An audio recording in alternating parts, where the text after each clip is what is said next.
Hello बच्चों, क्या आप जानते हो 2015 में इतिहास से एक प्रश्न पूछा गया था बिहार बोर्ड क्लास 10th में कि सन 1870 में, ठीक है, फ्रांस और पर्सा के बीच जो युद्ध हुआ वो कहाँ हुआ था। तो बच्चों इसका करेक्ट आंसर होगा बच्चों सेडोन। तो क्यों होगा? क्योंकि बच्चों यहीं पे युद्ध हुआ तो यही होगा, कोई तो बायोलॉजी है नहीं या केमिस्ट्री है नहीं कि क्यों होगा, एक्सप्लेनेशन बस हुआ था यहाँ सेडोन। तो इसका आंसर क्या होगा बच्चों? सेडोन।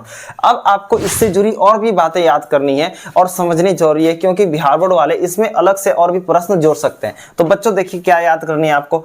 1870 में फ्रांस और पर्सिया के बीच युद्ध हुआ था, जिसे फ्रांस को पर्सियन वार भी कहा जाता है।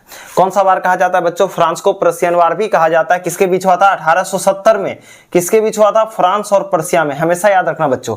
और इसमें एक ऐसे भी प्रश्न आ सकते हैं, ये कोई आश्चर्य वाली बात नहीं होगी अगर बिहार बोर्ड 2026 में ऐसे प्रश्न पूछ ले कि फ्रांस और पर्सिया के बीच लड़ाई कब हुई थी, प्रथम युद्ध कब हुई थी। समझ में आया बच्चों? तो ये 1870 में हुई थी। और बच्चों ये प्रश्न ऐसे भी आ सकते हैं कि इस युद्ध का नाम क्या था, तो फ्रांस को पर्सियन वार था। तो ऐसे प्रश्न आते हैं बच्चों। अब दूसरा बात क्या याद करना है कि इस युद्ध में पर्सिया ने फ्रांस को हराया। इस युद्ध में कौन जीता बच्चों? पर्सिया जीता। किसको हराकर? फ्रांस को हराकर। अब देखो तीसरा बात जो आपको याद करना है वो यह है, यह युद्ध सेडोन नामक स्थान पर हुआ था, जो फ्रांस के एक हिस्से में आता है। समझ में आया बच्चों? यह युद्ध कहां पे हुआ था, कौन से स्थान में, जो जिससे प्रश्न बना है बच्चों? ये सेडोन नामक स्थान पे हुआ था। और ये कहां पर है बच्चों? फ्रांस में। तो बच्चों इससे जुड़ी प्रश्न ऐसे भी आ सकते हैं कि ये जो सेडोन नामक स्थान है वो कहां पर है, तो फ्रांस में। ये आपको याद होना चाहिए।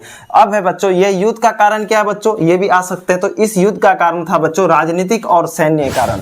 इन दोनों के बीच में तनाव बढ़ गए। इन दोनों के जो राजा थे उन दोनों के बीच क्या बढ़ गए थे? तनाव। और जो मेन कारण था बच्चों वो क्या था? राजनीतिक और सैन्य। शॉर्ट में है लेकिन ये बहुत इंपॉर्टेंट है, तो आपको एक्सप्लेनेशन भी मैंने बता दिया है। तो आपको इन सब जितने भी सारे नोट्स है या फैक्ट है आपको याद करने हैं, ताकि इनसे रिलेटेड अगर कोई भी क्वेश्चन आ जाए तो आपको उस कंडीशन में आपको आंसर देने हैं। थैंक यू बच्चों। तो ऐसी वीडियो देखने के लिए आप हमारे चैनल को सब्सक्राइब कर सकते हैं।